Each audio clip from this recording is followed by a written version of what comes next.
श्री वाल्मीकि जी महाराज भगवान श्री राम जी को अपलक नयन से दर्शन कर रहे हैं। तो श्री राम जी कमल के समान जो उनका कर है, उस कर को जोड़ करके बद्ध अंजलि हो करके श्री वाल्मीकि जी से वनवास की सब कथा सुना देते हैं। इसके बाद श्री राम जी यह कहते हैं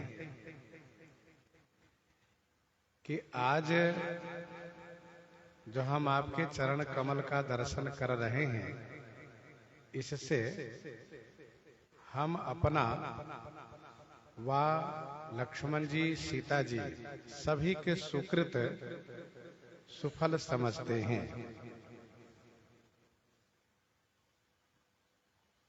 आपसे यह प्रार्थना है कि मुझे ठहरने के लिए, रहने के लिए वह जगह बताइए जहां मेरे रहने से किसी मुनि महात्मा को भजन में विक्षेप न हो। मैं वहां पर कुछ काल के लिए कुटिया बना करके रहूंगा। श्री राम जी की वाणी सहज सरल है। ज्ञानी मुनि श्री वाल्मीकि जी साधु साधु कह करके प्रशंसा करते हैं। इसके बाद श्री वाल्मीकि जी श्री राम जी के ईश्वरत्व को वर्णन करना शुरू कर देते हैं। श्रुति से तू पालक राम तुम जगदीश माया जानकी, जो सृजति जग पालती हरति, रुख पाई कृपा निधान की, जो सहस शीस अहिस महीधर, लखन सचरा चरधनी, सुर काज धरि नर राज तनु चले, दलन खल निशिचर अनि, दलन खल निशिचर अनि। हे राम, आप श्रुति सेतु पालक हैं, जगत के ईश हैं।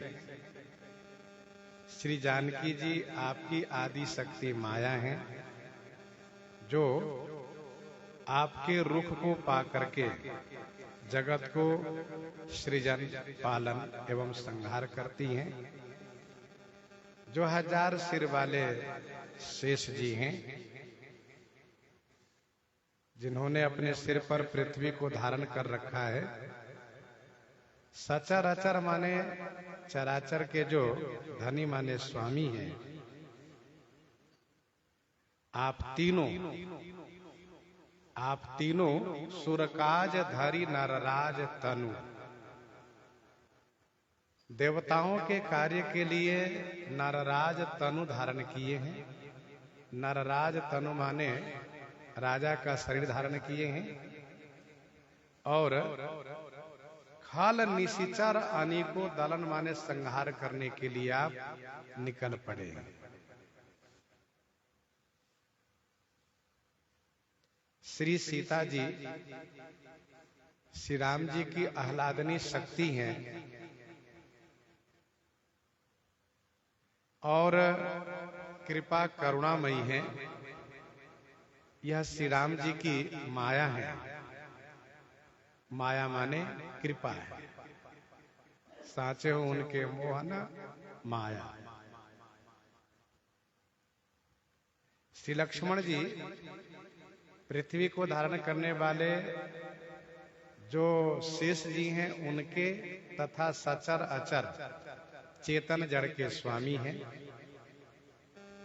जैसा कि हम और आप बालकांड से ही यह कथा श्रवण करते आ रहे हैं, जिस कल्प में भगवान विष्णु श्री रामा अवतार धारण करते हैं उस कल्प में शेष जी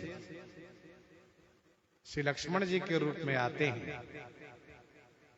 परंतु जब परात्पर ब्रह्म भगवान श्री राम जी ही अवतार धारण करते हैं तो नारद पंचरात्र के अनुसार भगवान वैकुंठाधीश श्री भरत होते हैं, क्षीर शाही भगवान श्री नारायण लक्ष्मण होते हैं और भूमा भगवान जिन्हें भूमा पुरुष कहा गया है वे भगवान श्री शत्रुघ्न होते हैं।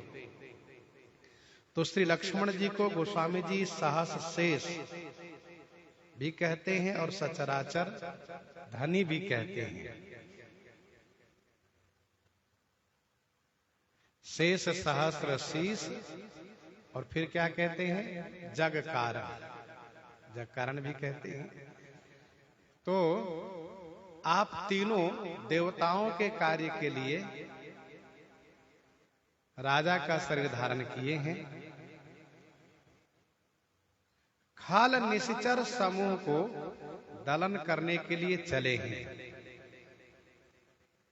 एक बड़ा सुंदर संकेत महर्षि श्री वाल्मीकि जी यहाँ पर दे रहे हैं कि जो खाल निश्चर है उन्हीं को आप मारते हैं। निश्चर असुर में दैत्य में भी बहुत ऐसे हैं जो खाल नहीं है।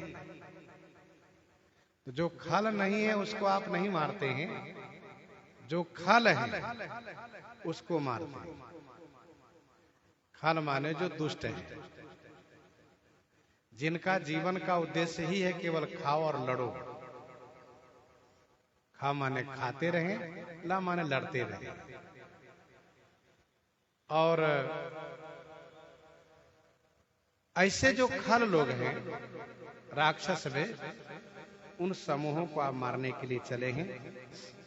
श्री वाल्मीकि जी महाराज अवतार का कारण बताते हैं सुरकाज, अवतार बताते हैं नरराज तनुधरी और अवतार का कार्य बताते हैं दलन खल निशिचर अनी। तो अवतार का कारण, अवतार और अवतार का कार्य तीनों यहाँ पर निर्देशित किए। एक बात और, सचराचर धनी थे भूतकाल में, सचराचर धनी थे भूतकाल में, वर्तमान काल में सुरकाज धरी नरराज तनु है और भविष्य काल में दलन खल निशिचर अनी, अर्थात दुष्ट असुर समूहों को आप नाश करेंगे, ऐसा महर्षि ने कहा। आपने देवताओं को आश्वासन दिया था, जनि डर पहु मुनि सिद्ध सुरेशा, तुम्हि लागी धरी हूं नर बेसा, हरि हूं सकल भूमि गरुआई, निर्भय होहु देव समुदायी। सो आप अपने वचन को प्रतिपालन कर रहे हैं।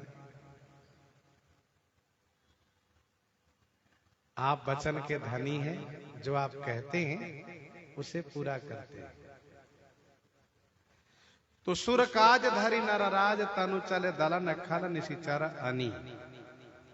राम स्वरूप तुम्हार बचन अगोचर बुद्धि पर अविगत अकथ अपार नेति नेति नित निगम कह। राम स्वरूप तुम्हार, हे रघुनंदन राम, रघुवंश भूषण राम, आपका जो स्वरूप है ना, ये वचन का विषय नहीं है। वचन अगोचर, अगोचर माने विषय नहीं है। बुद्धि पर, बुद्धि से परे है आपका ये स्वरूप। अविगत अकथ अपार,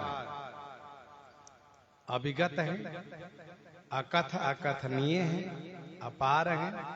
निगम नित नेति नेति कह, निगम माने वेद, नित्य नाइति नाइति कहा करते हैं।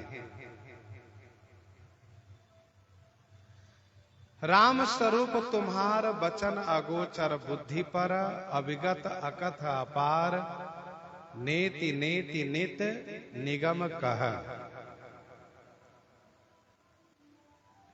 आपका स्वरूप वचन का विषय नहीं है। मन समेत जेहि जानन बानी, मन समेत जेहि जानन बानी, यह आपका स्वरूप है।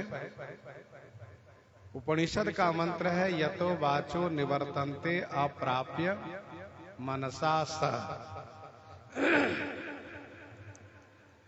बुद्धि वहां तक पहुंच नहीं सकती, वचन वर्णन कर नहीं सकता। आप अविगत हैं, अर्थात सभी में आप परिपूर्ण हैं, किसी से पृथक नहीं है, किसी से आप अलग नहीं हैं, सब में परिपूर्ण है, अविगत। कोई ऐसी चीज, कोई ऐसे व्यक्ति नहीं है जहां आप नहीं हैं। आप किसी से अलग नहीं है, सब में है, परिपूर्ण है, अर्थात आप व्यापक हैं, अव्यक्त हैं। व्यापक हैं, अव्यक्त हैं, अकथ हैं, अर्थात आपका कथन नहीं किया जा सकता। जब बुद्धि और वाणी की पहुंच ही नहीं है तो फिर आपका वर्णन कैसे किया जाएगा? आप अकथ हैं, आप बुद्धि से परे हैं, इसलिए आप अकथ हैं। और अपार हैं, अपार माने असीम है, अनंत है। आप जितना दिख रहे हैं उतने है नहीं, आप जितना दिख रहे हैं उतने नहीं है, आप अपार हैं। आपका कोई पार नहीं है, कोई सीमा नहीं है। देख रावा मात ही निज अद्भुत रूप अखंड, रोम रोम प्रति लागे कोटि कोटि ब्रह्मांड। आप अपार हैं। राम अनंत अनंत गुना अमित कथा विस्तार। वेद आपके बारे में नित्य कहा करते हैं, फिर भी वे इति नहीं लगाते हैं। नित्य आपका वर्णन करते हैं, लेकिन वे इति नहीं लगाते। हमेशा वे यही कहते हैं, इतना ही नहीं। दिन भर वर्णन करते करते करते करते शाम होता है, श्रोता लोग सुनते रहते हैं। जो मुक्त जीव हैं, सुख सनकादि जैसे मुक्त जीव है, नारद आदि जैसे सुनते रहते हैं। तो सुबह से लेकर के शाम तक वर्णन करते करते संध्या काल में कहते हैं, इतना ही नहीं, इतना ही नहीं। तो समझ जाते कल फिर और सुनाएंगे। कल फिर बैठते हैं, फिर सुबह से सत्र चलता है, शाम हो जाता है, फिर वेद भगवान कहते हैं नहीं, इतना ही नहीं। इसका मतलब और कहें कहां, फिर तीसरे दिन आकर बैठते हैं, फिर सत्र चलता है। और ये सत्र 1 2 दिन 3 दिन के नहीं है, ये अखंड अनवरत शाश्वत चलता रहता है। और रोज संध्या काल में कह देते हैं कि इतना ही नहीं, तो सुनने वाले को भी जिज्ञासा होती है। अच्छा, भक्तों को भगवान के चरित्र सुनने की प्यास बनी रहती है, भगवान की कथा सुनने की प्यास बनी रहती है। रामचरित जी सुनता घाही, रस विषेक जाना तिन नाही। संत महात्मा लोग पूरे जीवन सुनते रह जाते हैं, फिर भी वे तृप्त नहीं होते हैं। जीवन भर कहते रह जाते हैं, कहने वाले नहीं तृप्त होते हैं, सुनने वाले भी तृप्त नहीं होते हैं। तो ये हमेशा नेति नेति नित निगम कहा, गोस्वामी जी ने स्पष्ट किया। महर्षि कह रहे हैं कि नेति नेति नित निगम कहा। नेति नेति जेहि वेद निरूपा, नेति नेति जेहि वेद निरूपा, निजानंद निरूपाधि अनुपा, निजानंद निरूपाधि अनुपा। अच्छा, गोस्वामी जी महाराज अयोध्या कांड में कुछ नियम लेके चल रहे हैं। नियम क्या है? 8 चौपाई पर एक दोहा, 25 दोहे पर एक छंद, और इसके बाद एक श्रोठा अथवा दोहा, और उसमें अपना नाम देते हैं, तुलसी नाम जोड़ते हैं। ये नियम लेके चल रहे हैं। लेकिन यहाँ पर 126वें दोहा पर छंद है। छंद व दोहा में कहीं गोस्वामी जी अपना नाम नहीं दे रहे हैं। इसका कारण यह है कि तापस का जो प्रसंग है, तापस मिलन, यही अवसर एक तापस आवा, तो तपस्वी का मिलन का जो प्रसंग है उसको गिनती से अलग कर दिए हैं। लेकिन अब गिनती चल रही है, इसीलिए गोस्वामी जी अपने में 125 रखे हैं, लेकिन एक दोहा वो भी चल रहा है साथ में, इसीलिए 126वें में आ गए। और अपना नाम इसलिए नहीं दिए कि श्री वाल्मीकि श्री राम जी का मिलन प्रसंग चल रहा है। वाल्मीकि प्रभु मिलन बखाना, बहुत ही सुंदर सरस एवं रस से परिपूर्ण यह मिलन है। तो गोस्वामी श्री तुलसीदास जी महाराज इस प्रसंग को प्रस्तुत करने में, भाव में इस बात को अनुभव करने लगे, हमसे ही तो मुलाकात हो रही है, हम ही तो मिल रहे हैं, फिर काहे को तुलसी लिखे। इसलिए गोस्वामी जी ने तुलसी नाम दिया ही नहीं इसमें।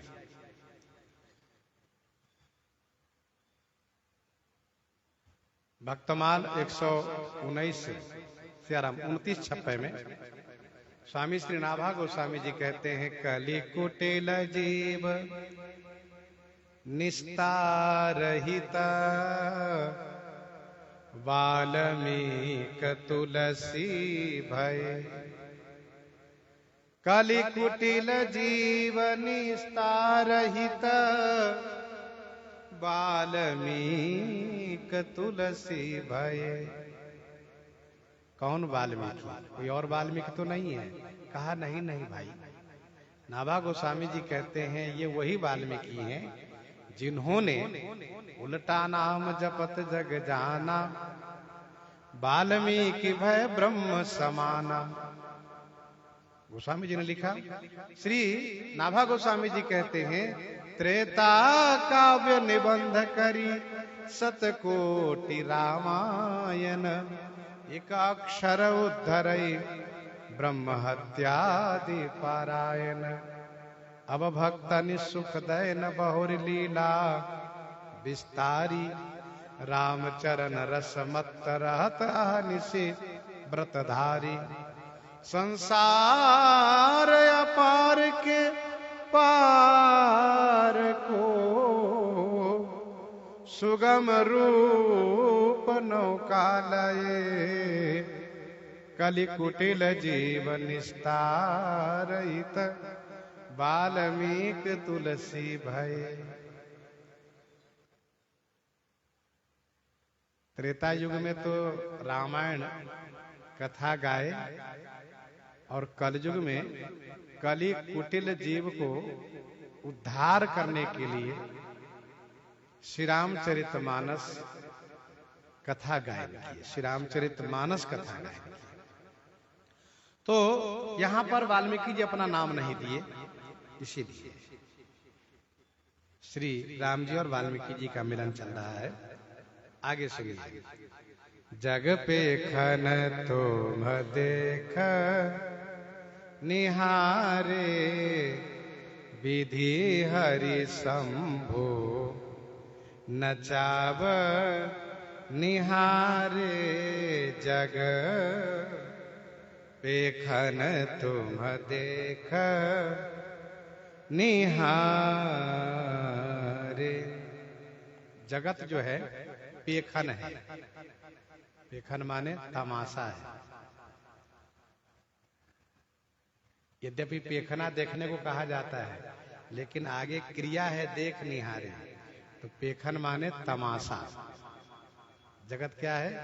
तमाशा है, खेल है। और आप क्या करते हैं? कहा आप दृष्टा हैं, देखने वाले हैं। विधि हरि शंभु नचाव निहारे। इस जगत रूपी तमाशा को नचाने वाले कौन है? तो श्री वाल्मीकि जी कहते हैं विधि हरि शंभु नचाव निहारे। श्री ब्रह्मा जी, श्री विष्णु जी, श्री शंकर जी नचाने वाले हैं। तो नाच होता है कठपुतली का। नाच किसका होता है? कठपुतली का। संसार में जितने जीव हैं ये क्या है? कठपुतली के समान है। इस बात को भगवान शिव कहते हैं देवी पार्वती जी से, हे उमा, उमा दारू जोशित की नाई सबहि नचावत राम गोसाई। जगत यह तमाशा है। अब आप इस बात को अच्छी तरह से समझें, हम लोग भी समझे, माने कि जगत के तमाशा के एक पात्र हम लोग भी हैं। जैसे रंगमंच पर कला दिखाने के लिए विभिन्न पात्रों को तैयार किया जाता है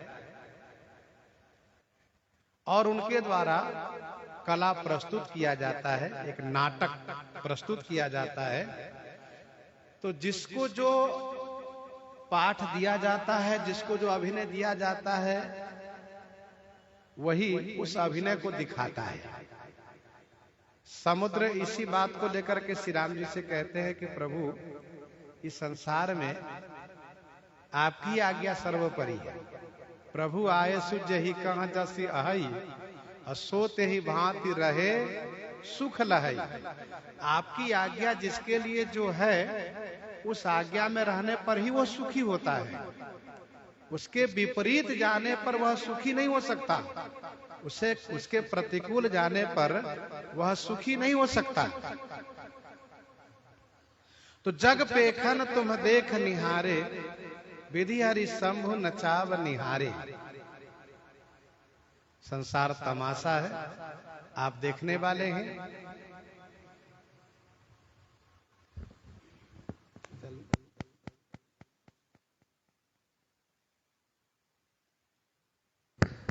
तो विधि हरि शंभु नचाव निहारे। जग पेखन तुम देख निहारे, विधि हरि शंभु नचाव निहारे। कठपुतली डोरी से नचाई जाती है। कठपुतली सूत्र से, डोरी से नचाई जाती है। ये त्रिदेव जो हैं एक एक डोरी को लिए हुए हैं, एक एक डोरी को लिए हुए हैं। भगवान विष्णु के हाथ में सतोगुनी रस्सी है, डोरी है। भगवान ब्रह्मा के हाथ में रजोगुनी है। भगवान शिव के हाथ में तमोगुनी है। अब आप जरा सोचिए, जब तीनों को एक जगह करेंगे तो वो भी एक बढ़िया डोरी बनती है, रस्सी। तो सत रज तम,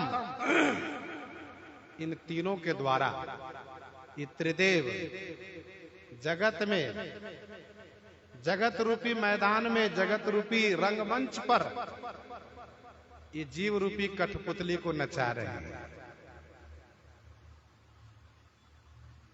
सबको नचा रहे हैं। गोस्वामी तुलसीदास जी महाराज विनय पत्रिका 91 पद में लिखते हैं, विनय पत्रिका 91 पद में लिखते हैं,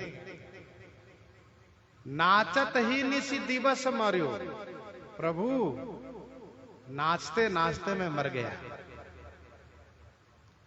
बाकी मंचों पर तो घंटा 2 घंटा नचा करके उसको आराम करने दिया जाता है, हो गया तुम आराम करो, दूसरा नाचेगा। लेकिन इस जगत रूपी मंच पर यहां तो नाचत ही निशि दिवस मर्यो, तब ही तेन भयो थिर, जब ते जीव नाम धर्यो। जब से जीव संज्ञक में हुआ तब से प्रभु में स्थिर हुआ ही नहीं, नाच ही रहा।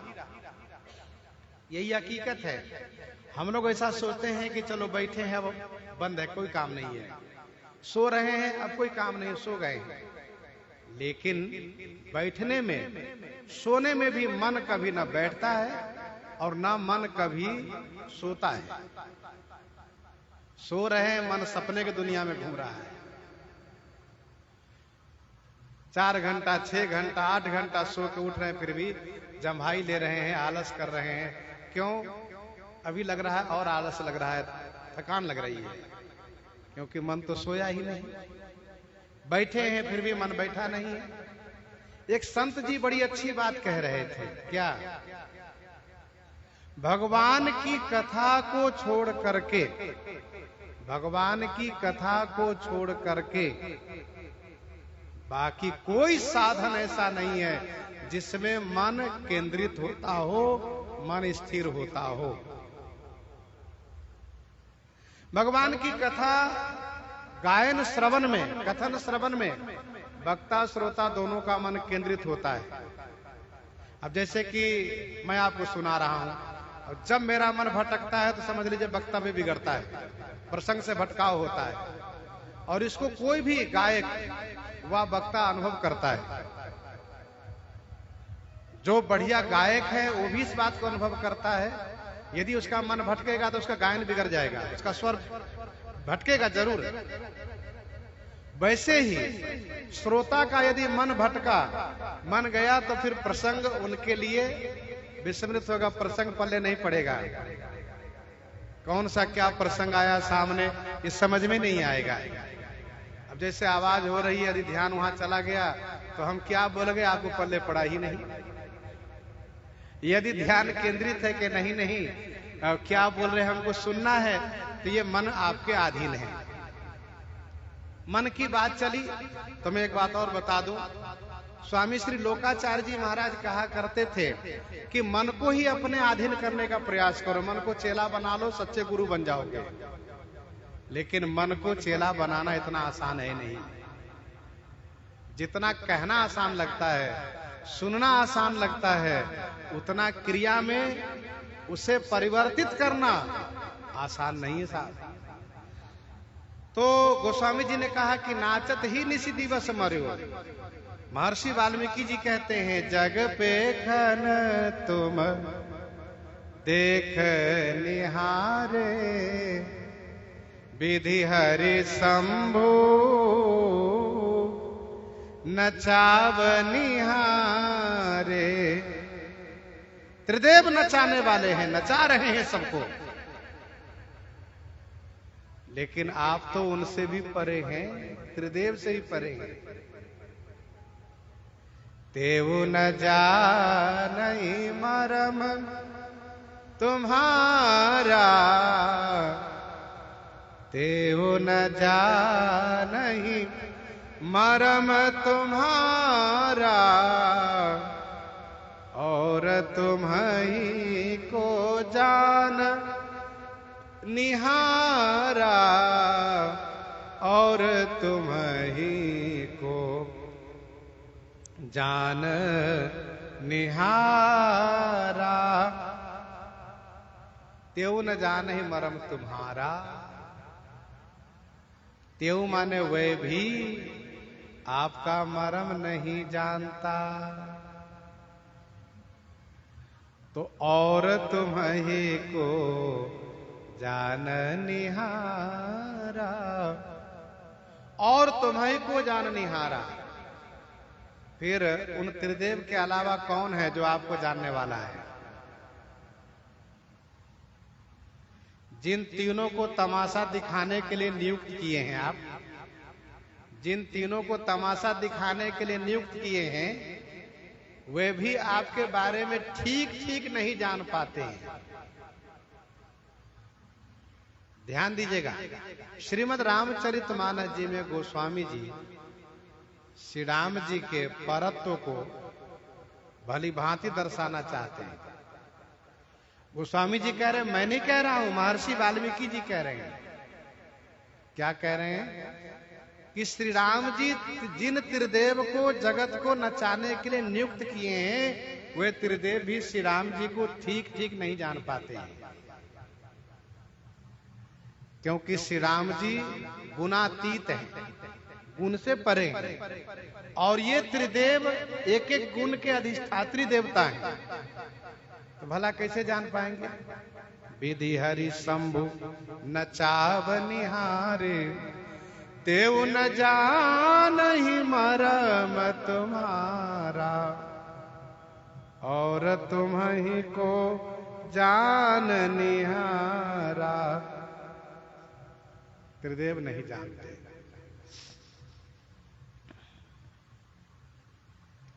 श्री हनुमान जी कहते हैं, दशानन सुनुरा बन ब्रह्मांड निकाया, पाई जा सुबल बिरचति माया,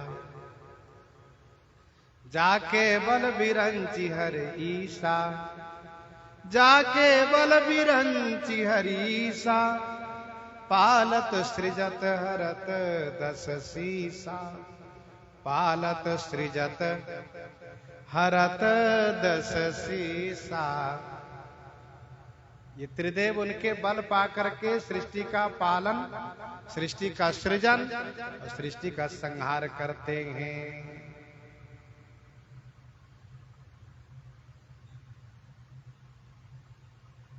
तेऊ न जाने मरम तुम्हारा। गुरु श्री वशिष्ठ जी कहते हैं, विधि हरिहर शशि रवि दिशिपाला, विधि हरिहर शशि रवि दिशिपाला, माया जीव करम कुलिकाला, अहिप महिप जहां लगी प्रभुताई, जोग सिद्धि निगमागम गाई, करि विचार जिय देखहु नीके, राम रजाई शीस सबही के। अब आप जरा देखिए, कोई अपने मन का नहीं कर सकते, कोई भी अपने मन का नहीं कर सकते। कौन कौन? कहा विधि हरिहर शशि रवि दिशिपाला, माया जीव करम कुलिकाला, अहिप महिप जहां लगी प्रभुताई। और आगे बढ़िए, जोग सिद्धि निगमागम गाई, करी विचार जिय देखहु नीके, राम रजाई शीस सबही के। सबके सिर पर श्री राम जी की आज्ञा है। कभी भी हम अपने आप को श्री राम जी की आज्ञा से बाहर ना माने, हम ये मान के चले कि हम उनकी आज्ञा में, लेकिन ये निष्ठा, ये विश्वास मजबूत हो, धीरे धीरे मजबूत हो, तब आनंद प्राप्त होता है। फिर भगवान की सभी व्यवस्था, सभी विधान में मन खुश रहता है। अब तमाशा जब होगा तो तमाशा में कहीं अच्छा होगा कहीं बुरा होगा। तमाशा जब दिखाया जाएगा, ये जरूरी नहीं कि तमाशा में सब हंसने वाला ही दृश्य होगा। कोई रोने वाला होगा दृश्य, कोई हंसने वाला होगा, कोई खाने वाला होगा, कोई सोने वाला होगा, कोई भागने वाला होगा, कोई जागने वाला होगा, कोई लेने वाला होगा, कोई देने वाला होगा, कोई आने वाला होगा, कोई जाने वाला होगा। ये सारा दृश्य सब हो रहा तमाशा में। तेऊ न जाने मरम तुम्हारा और तुम्हें को जान निहारा। प्रभु आपको कौन जान सकता है? कोई नहीं। श्री काकभूषुंड जी से पूछे, वे भी अपनी बात कह रहे हैं, अनुभव की बात। तुम ही आदि खग मसक प्रजंता, तुम ही आदि खग मसक प्रजंता, नभ उड़ाहि नहीं पावहि अंता। तिमि रघुपति महिमा अवगाहा, तात कबहु को पाव की थाहा। एक बात मैं बताऊं, गोस्वामी तुलसीदास कृत श्रीमद् रामचरितमानस जी से अन्य संप्रदाय के लोग अपने इष्ट में निष्ठा जागृत करा लेते हैं अपने अनुयायियों से, और हम लोग रामानंदीय वैष्णव हो करके, जहां की हमारे गोस्वामी जी हैं रामानंदीय परंपरा से, हमारे ग्रंथ है श्रीमद् रामचरितमानस जी, क्योंकि हमारे ही इष्ट देव श्री राम जी का चरित वर्णन है। जिस श्रीमद् रामचरितमानस में आदि मध्य और अंत में जही महु आदि मध्य अवसाना, प्रभु प्रतिपाद्य राम भगवाना, हम अपने राम जी पर उतने निष्ठावान नहीं हो करके इधर उधर भटकते रह जाते हैं। इसलिए हमें श्रीमद् रामचरितमानस जी से अपने श्री राम जी का पहचान करना चाहिए। हम अपने राम जी को पहचाने।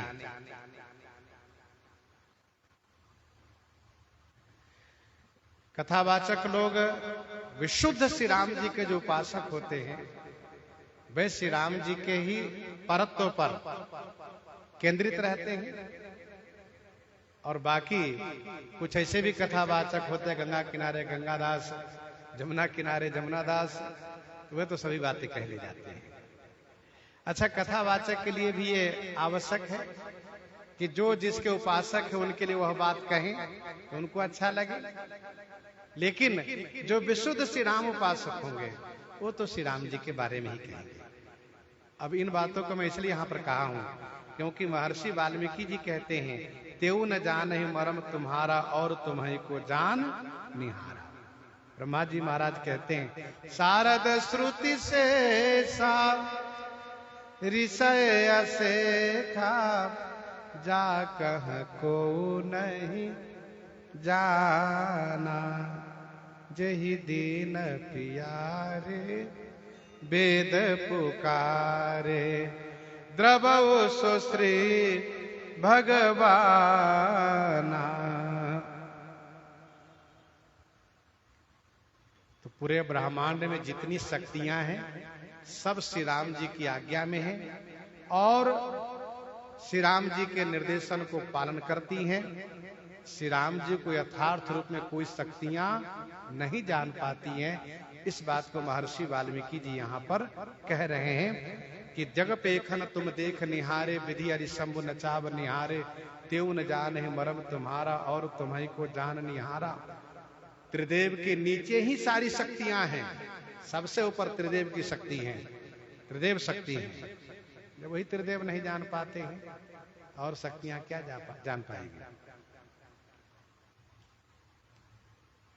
तब तो इसका मतलब आपको कोई जानता ही नहीं, ये बात हो गई ना। महर्षि वाल्मीकि जी कहते हैं ऐसा नहीं है कि कोई आपको जानता ही नहीं है। सोई जानई जेहि देहु जनाई। सोई जानई जेहि देहु जनाई, जानत तुम्हि होई जाई। जानत तुम्हि होई जाई। सोई जानई जेहि देहु जनाई। सोई जानई माने वही जान पाता है, कौन? जेहि देहु जनाई, जिसे आप जना देते हैं।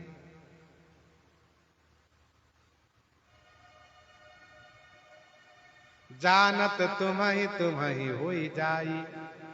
तुम्हि जानत, आपको जान करके आपका ही हो जाता है।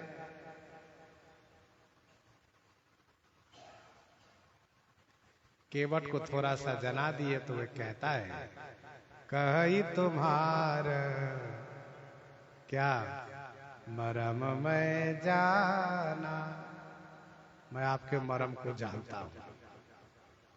जना दिए इसलिए, न जाना आवे तो कोई न जाने।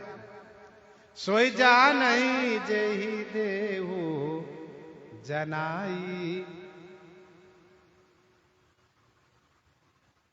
जिन पर अनुग्रह कर दें वही जान पाता है, उन्हीं को जनाते हैं।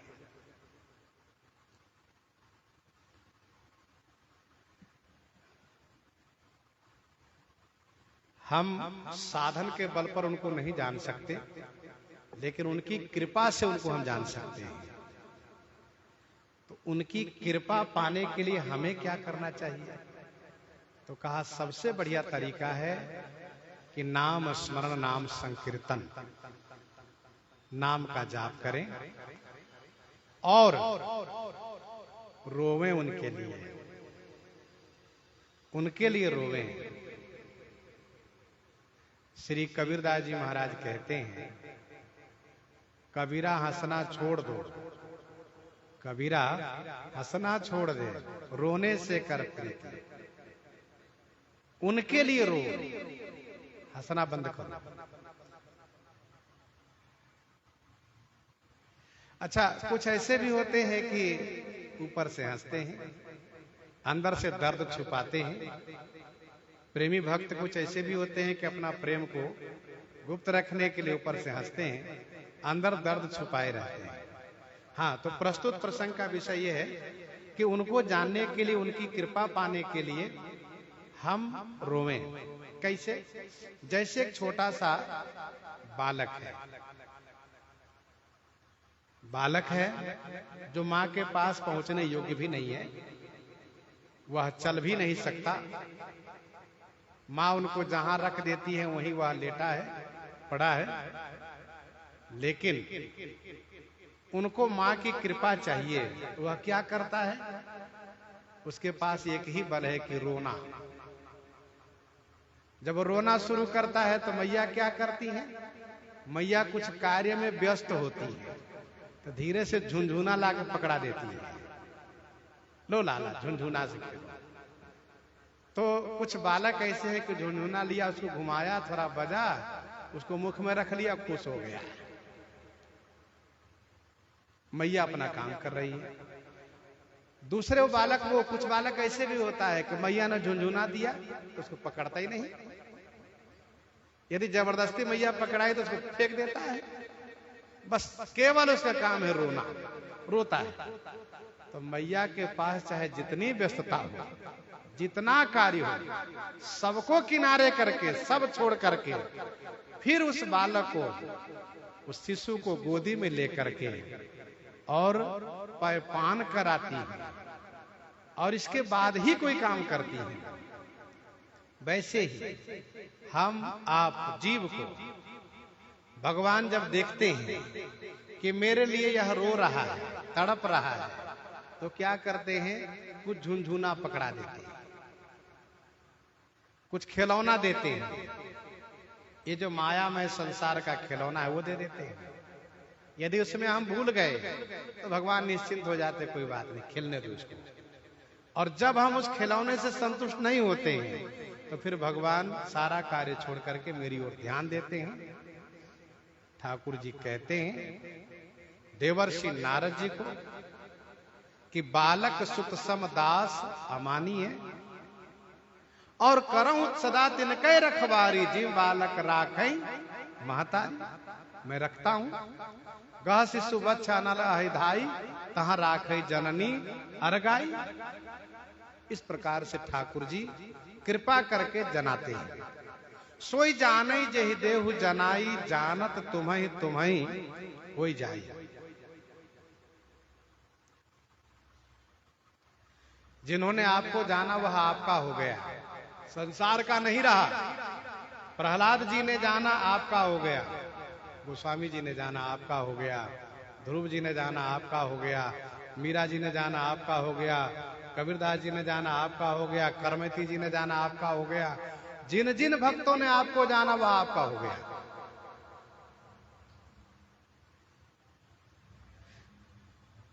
जाना तुम्हें तुम्हें हो जाए। इसी में जो अद्वैत मत के आचार्य हैं, अद्वैत मत के जो महापुरुष लोग हैं, वे कहते देखो श्री तुलसीदास जी महाराज भी कह रहे हैं क्या, ब्रह्म को जानने वाला ब्रह्म हो जाता है, जानत तुम्हें हो जाए। इस तरह से वे कहते हैं। और इसके प्रमाण में एक सूत्र देते हैं क्या, ब्रह्मविद ब्रह्मैव भवति, ब्रह्मविद ब्रह्मैव भवतीति। अर्थात ब्रह्म को जानने वाला ब्रह्म हो गया। इस प्रकार से अद्वैत मत के मानने वाले जो महापुरुष है वे ऐसा कहते हैं। अच्छा, गोस्वामी तुलसीदास जी महाराज मानस में इस तरह से लिखे हैं भगवान भोलेनाथ की कृपा से कि सभी मत के आचार्यों को अपने सिद्धांत को प्रतिपादन करने के लिए गोस्वामी तुलसीदास जी के मानस जी की चौपाई मिल जाती है। अब चूंकि हम लोग श्री रामानंदीय वैष्णव परंपरा से हैं, विशिष्टाद्वैत के वैष्णव है, इसीलिए हम लोग तो ये मानते हैं कि जानत तुम्हि हो जाए, आपको जानने के बाद आपका हो जाते हैं। और अद्वैत वाले कहते हैं जानत तुम्हि हो जाए, आपको जानने वाले आप ही हो जाते हैं। ब्रह्मविद ब्रह्मैव भवति।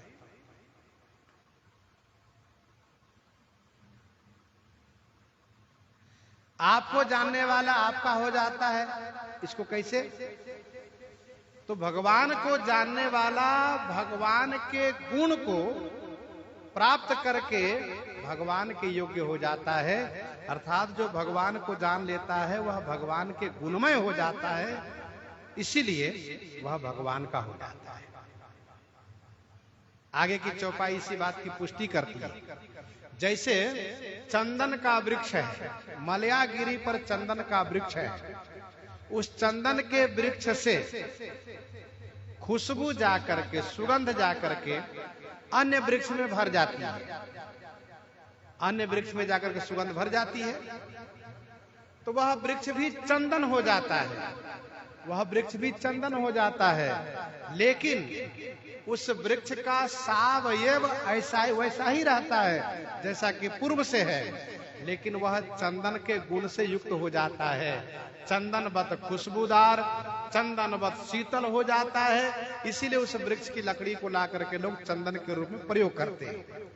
वैसे ही हमारे वैष्णव परंपरा के अनुसार भगवान को जानने वाले गुरुजी महाराज, संत महापुरुष भगवान के ही हो जाते हैं, अर्थात भगवान के गुणमय हो जाते हैं। यद्यपि उनका शरीर पांच भौतिक है और उनका शरीर इसी संसार के शरीर जैसा है, लेकिन उनमें भगवान का गुण विद्यमान हो जाता है। इसलिए हम गुरु जी को कहते हैं गुरुदेव भगवान, संत को कहते हैं संत भगवान, क्योंकि वे उनका हो चुके हैं। और जो उनका हो चुके हैं, जो उनका हो चुके हैं, उन्हीं की कृपा होगी। उन्हीं के जब हम शरण में जाएंगे तो वे हमको भी भगवान तक पहुंचा देंगे। ये इसका मतलब है। आगे की चौपाई सुनिए। तुम्हारी ही कृपा तुम्हि रघुनंदन, तुम्हारी ही कृपा तुम्हि रघुनंदन, जानहि भगत भगत उरचंदन, जानहि भगत भगत उरचंदन।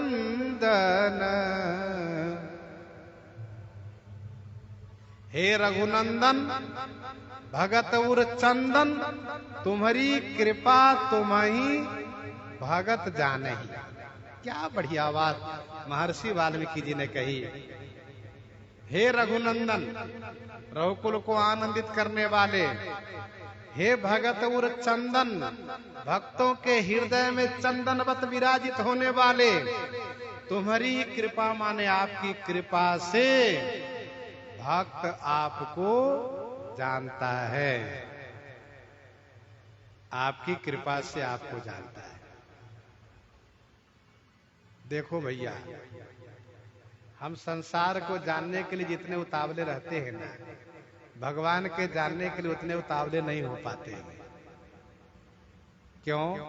कहा वो विभिन्न प्रकार के झुनझुना खिलौना में फंसे रहते हैं।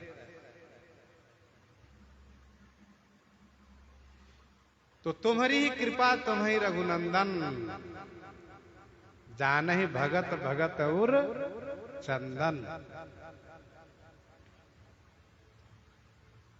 जैसे कभी हम सो रहे हो, सपने में बहुत परेशान हो, कोई शत्रु घेर लिया हो, कोई भूत प्रेत घेर लिया हो,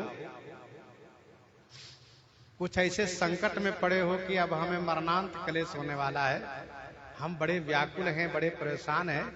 उस समय में यदि कोई हमको बगल वाला जगा देता है, अरे उठो उठो, क्या बड़बड़ा रहे हो, परेशान हो रहे हो, उठने के बाद हम उनको धन्यवाद करते हैं।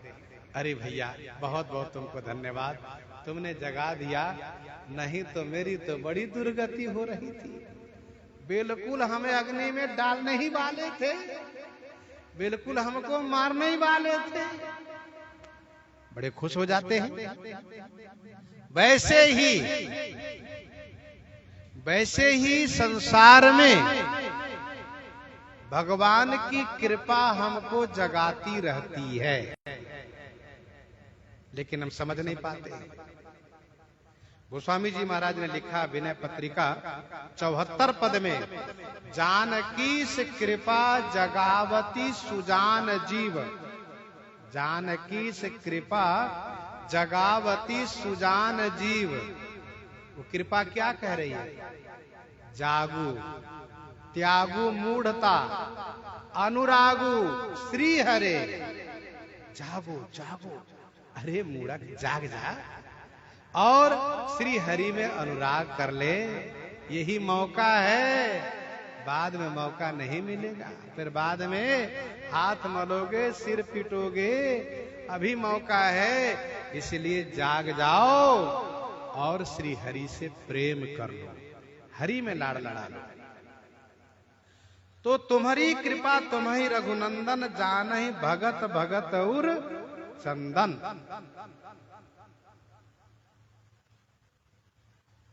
आप भक्तों के हृदय के चंदन हैं।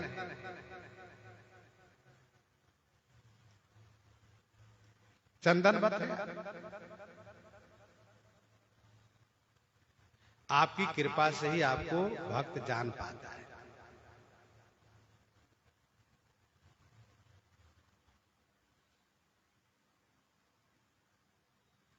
श्रुति कहती है क्या? ऐसा आत्मा पहर्त पापमा बीजरो विमृत्युर विशोको बीजीघत सोपिपासः सत्य कामः सत्य संकल्पः। ये छांदोग्य उपनिषद का सूत्र है, मंत्र है। ऐसा आत्मा पहर्त पापमा बीजरो विमृत्युर विशोको बीजीघत सोपिपासः सत्य काम सत्य संकल्प। इसको थोड़ा समझने का प्रयास आप करें। 8 लक्षण है ये, 8 लक्षण है। यह आत्मा निष्पाप है, पहली बात, यह आत्मा निष्पाप है। ऐसा आत्मा पहर्त पाप, पाप से रहित है। दूसरा गुण क्या है इसमें? बीजरो, वृद्धापन रहित है, कभी ये बुढ़ा नहीं होता, बीजरो। तीसरा क्या है? क्या? मृत्यु रहित, विमृत्युर। चौथा क्या है? विशोको, शोक रहित है। पांचवा क्या है? कहा बीजीघत, क्षुधा रहित है, भूख नहीं लगती। छठवां क्या है? सोपिपासा, प्यास नहीं लगती। सातवां क्या है? सत्य काम, सत्य काम है, अर्थात इनका सारा काम सत्य है। और आठवां है सत्य संकल्प, सत्य संकल्प है। ये आत्मा के 8 गुण हैं। ध्यान दीजिएगा, गंभीर बात ये है कि ये 8 गुण ईश्वर में, ब्रह्म में शाश्वत है, सनातन है। क्योंकि ये आत्मा उन्हीं के अंश है। ईश्वर अंश जीव अविनाशी, ये उन्हीं का अंश है। तो ये 8 गुण जो आत्मा में है, ये उन्हीं से आया है। ये उनमें है जो हमेशा शाश्वत सनातन है। यही 8 गुण जीव में तब पूर्ण रूप से प्राप्त होता है। कब? जब यह जीव भगवान के धाम को प्राप्त कर लेता है, तभी ये पाप रहित, बुढ़ापा रहित, मृत्यु रहित, शोक रहित, क्षुधा रहित, प्यास रहित, सत्य काम एवं सत्य संकल्प होता है। बाकी इस त्रिगुणात्मक संसार में इन 8 के आत्मा के पास होते हुए भी इन 8 में से एक भी स्थायी देखा नहीं जाता है। क्यों? कहा इस संसार में पाप होता है, इस संसार में बुढ़ापा आती है, इस संसार में मृत्यु आती है, इस संसार में शोक होता है, भूख लगती है, प्यास लगती है, झूठा काम होता है, झूठा संकल्प होता है।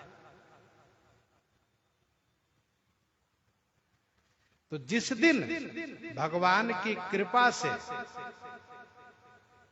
हम भगवान को जान लेंगे, उनका हो जाएंगे, उसी दिन हमारे में ये 8 गुण पूर्ण रूप से विद्यमान हो जाएगा।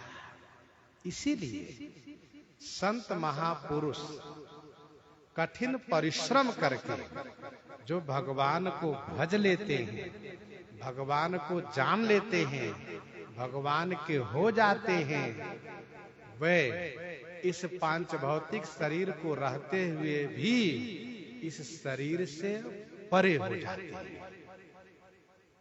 शरीर के दुख सुख से उनका कोई मतलब ही नहीं रहता है।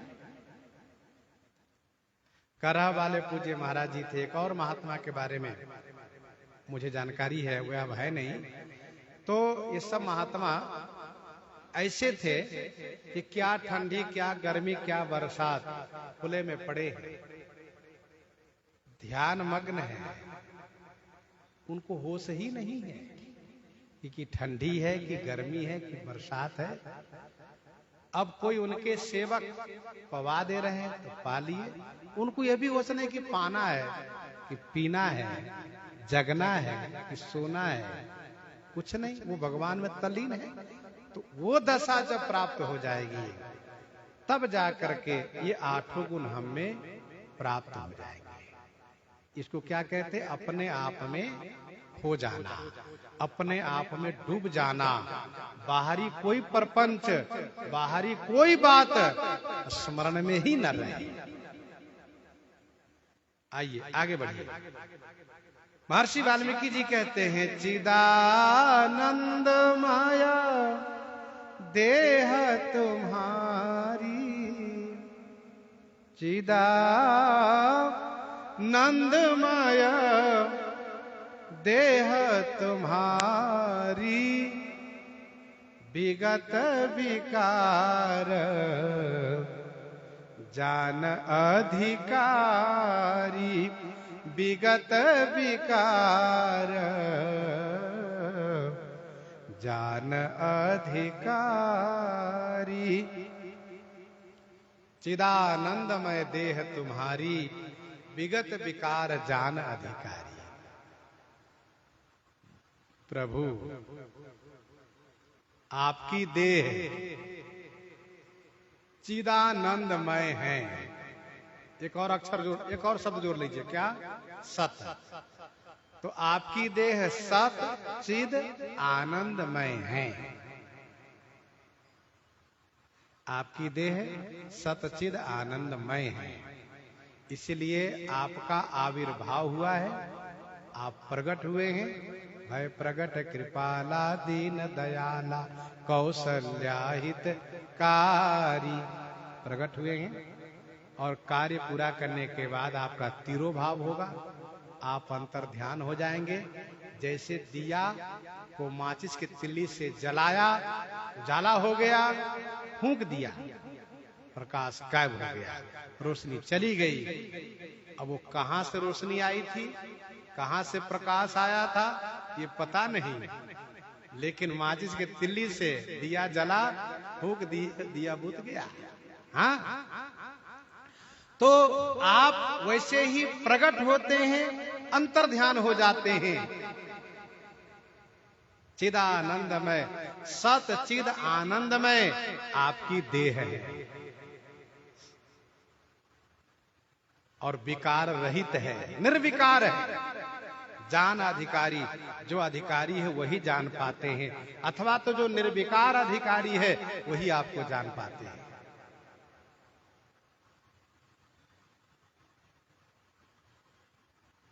चिदानंदमय देह तुम्हारी, विगत विकार जान अधिकारी। आपकी देह सतचिद आनंदमय। एक बात ध्यान दीजिए, हम लोगों की देह नश्वर है, हम लोगों की देह नश्वर है, भगवान की देह नश्वर नहीं है, शाश्वत है। हम लोगों की देह नश्वर है। देखिए, एक समय था, जन्म हुआ, छोटा शरीर था, धीरे धीरे धीरे धीरे करके यहां तक पहुंचे हैं। और इसके बाद एक समय, एक सीमा थी, वहां तक हम लोग का शरीर चला, बढ़ा। अब इसके बाद वहां जाकर ब्रेक लग गया,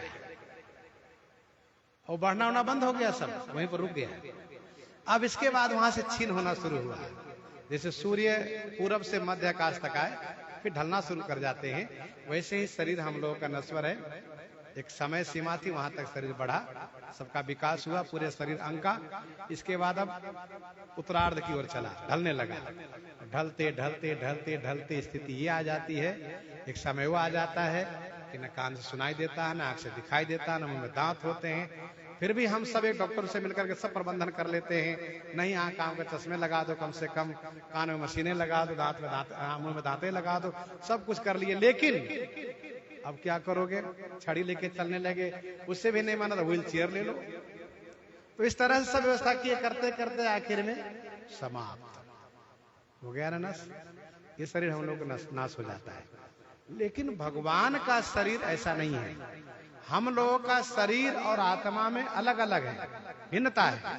शरीर अलग है, आत्मा अलग है, जीव अलग है। जीव निकल जाएगा, शरीर निरर्थक हो जाएगा, मुर्दा हो जाएगा। लेकिन भगवान के शरीर और आत्मा में अंतर नहीं है। जो शरीर है वही आत्मा है, जो आत्मा है वही शरीर है। देही देह विभाग रहित है उनका शरीर।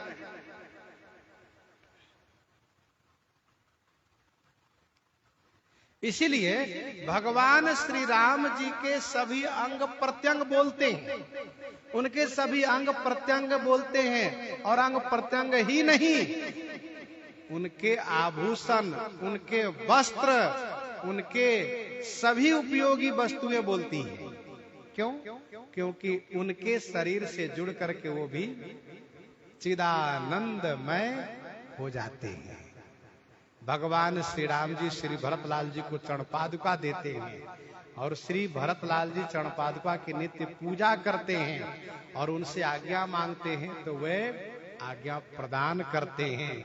नित्य पूजत प्रभु पावड़ी प्रीति न हृदय समाति, मांगे मांगे आए सुकरत राज काज बहु भांति। भगवान श्री राम जी की मुद्रिका हनुमान जी लेकर के लंका जाते हैं, माता श्री सीता जी को मुद्रिका प्रदान करते हैं, देते हैं। श्री सीता जी जब मुद्रिका को देखती हैं तो पहचान जाती हैं कि यह मुद्रिका तो मेरे प्राणनाथ की है। तो मुद्रिका से श्री सीता जी पूछने लगती हैं, बोलो बलि मुंदरी सानुज कुशल कौशल पाल। बताओ, तुम यदि मेरे प्रियतम की मुद्रिका हो तो बोलो।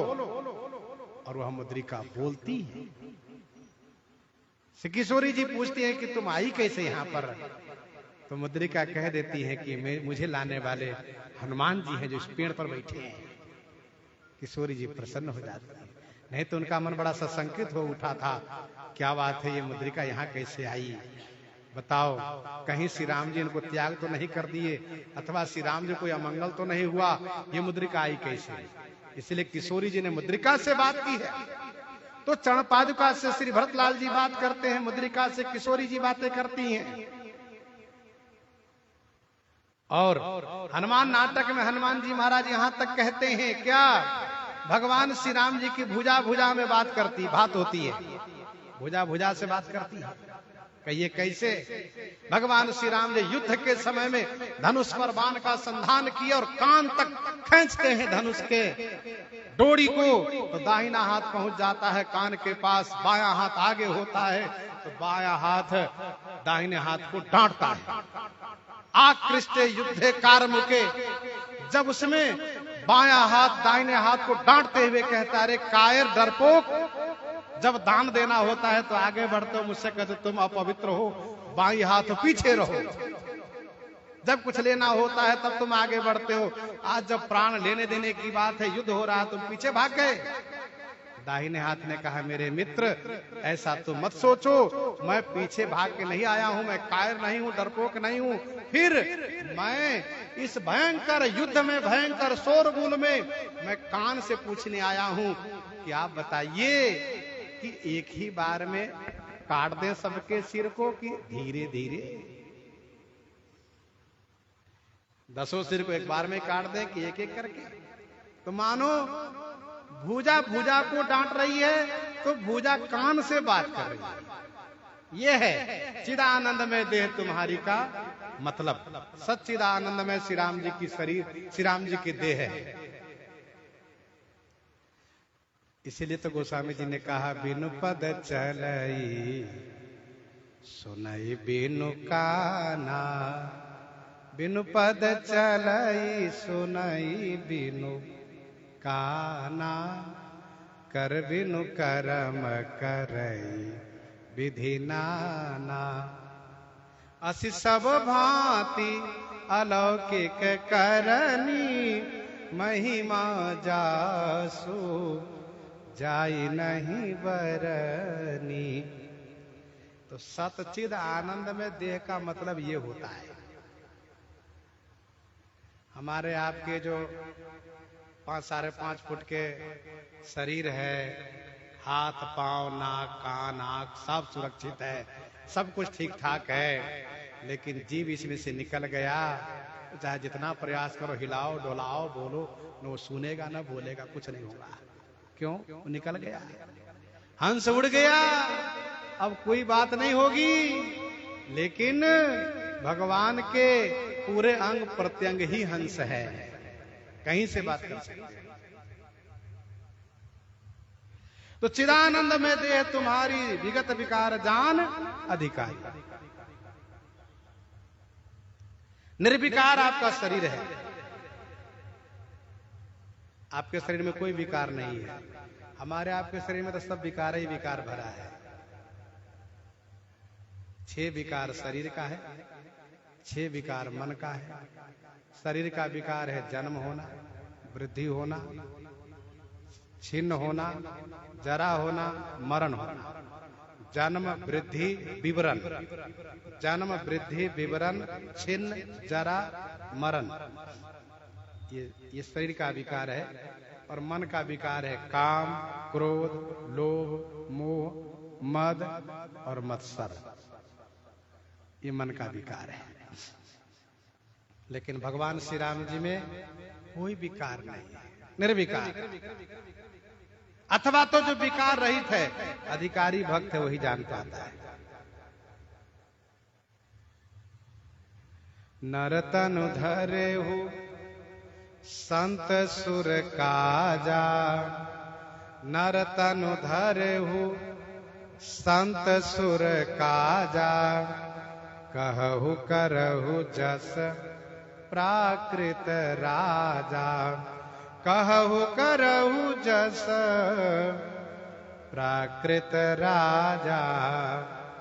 प्रभु संत सुर काजा नर तनु धरे हो, संत और देवताओं के कार्य के लिए आप मानव शरीर धारण किए हैं, इसलिए कहु करहु जस प्राकृत राजा।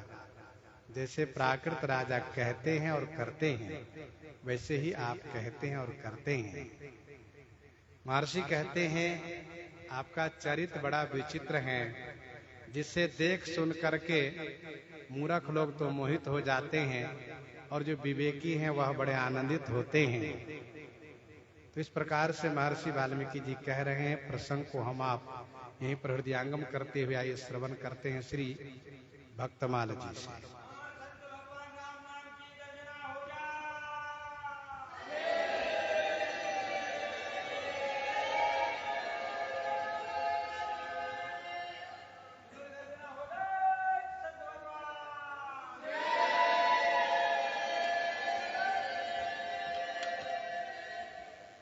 एक निवेदन यह था कि कल